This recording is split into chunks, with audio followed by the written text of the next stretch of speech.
Continuing on from the previous posts, now we're on to the temp gauge. So I've got the Link ECU on the bench for the purpose of calibrating the temperature gauge. Here's the little unit I've made up to run the gauge. That's revision B, there is revision A here, but after I made this it did work, but I sort of thought about it a bit more and more, and I decided I wanted to change it, and this is what I've come up with now.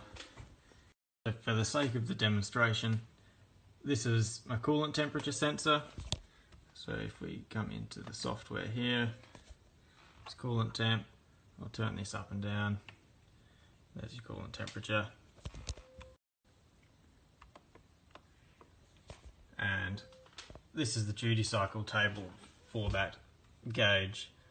So axis is coolant temperature, and the numbers in the table correspond to the duty cycle that the ECU is sending to the gauge.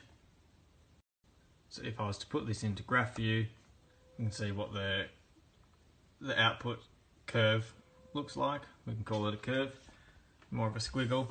So that's what I determined to be the smoothest transition for the gauge as it moves through its range, just because Ford provides such a large bracket for its normal operating temperature.